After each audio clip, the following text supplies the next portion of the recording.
Welcome back. It's Professor Bedrero. We're trying to make do with the situation we've got.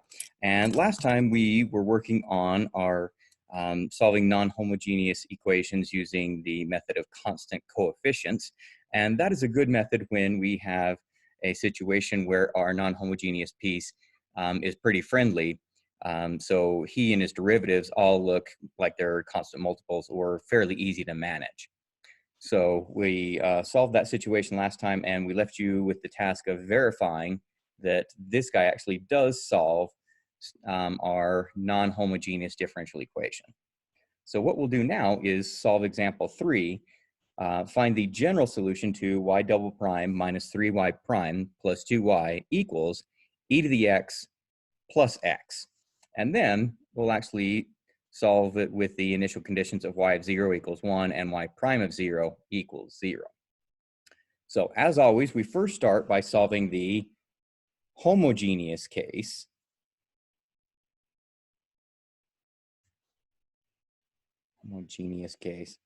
Okay, so in other words, y double prime minus 3y prime plus 2y equals 0. Again, this is a second order linear constant coefficient, so we expect e to the rx to be a solution. And so if we put that in, we end up with a characteristic equation of r squared minus 3r plus 2 equals 0, which we can factor as r minus 2 and r minus 1 equals 0. So that tells me that r equals 1 and 2.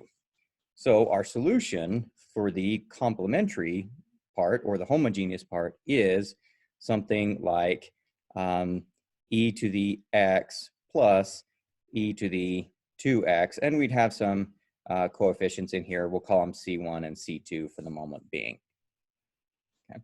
Now, if we look at our non-homogeneous piece, e to the x plus x, we notice some duplication in the complementary solution, the solution to the homogeneous part.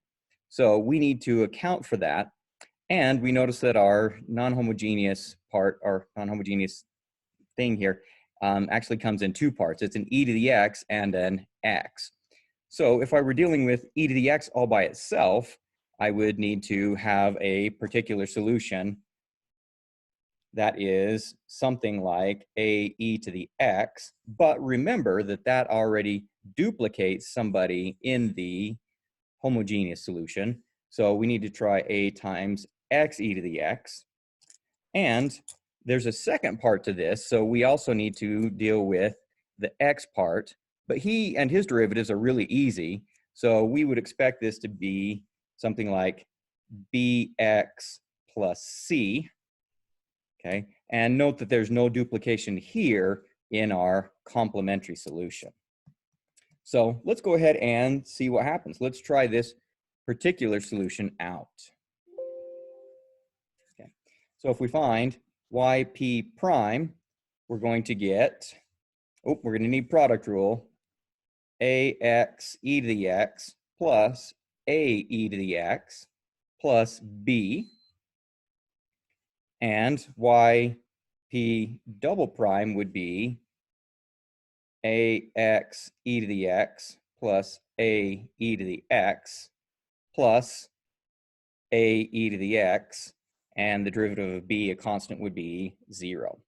So we could simplify yp double prime as ax e to the x plus 2a e to the x. Okay, and if we go back to our original differential equation with the homogeneous or non-homogeneous part here, let's substitute it in and see what we get.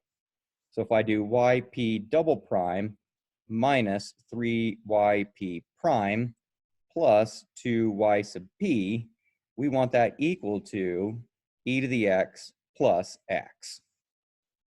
So let's put all that in. So we've got ax e to the x plus 2a e to the x minus 3 times the quantity ax e to the x plus a e to the x plus b plus 2 times y sub p, which was the quantity ax e to the x plus bx plus c.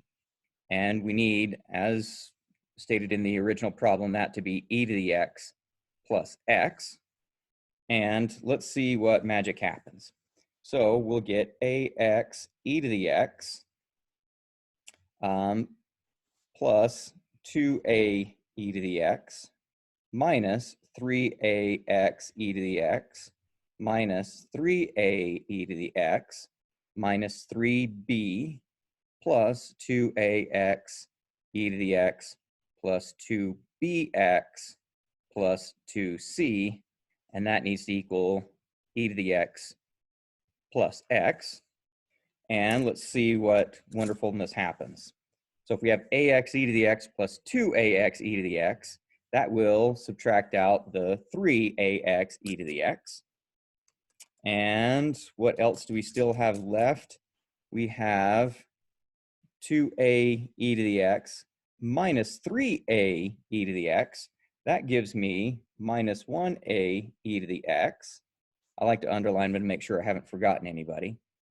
Plus 2bx plus 2c minus 3b.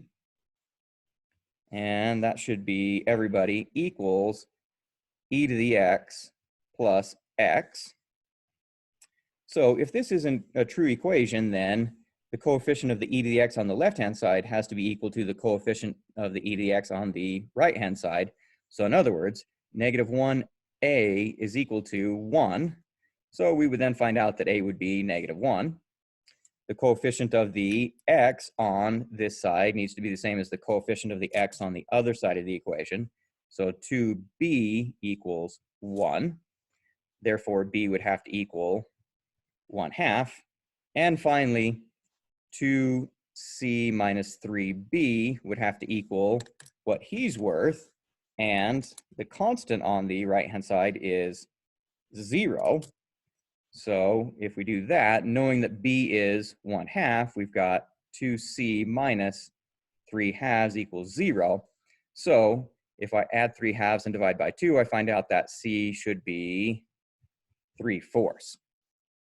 Therefore, my particular solution should be negative x e to the x plus 1/2 x plus 3/4. Now that we've got the particular solution, we create the overall general solution by combining the two pieces, y sub c, the homogeneous or complementary solution, plus y sub p. We would get, our complementary solution was c1 e to the x plus c2 e to the 2x plus the particular solution, which would be, I guess since that's going to be a minus, x e to the x plus 1/2 x plus 3/4.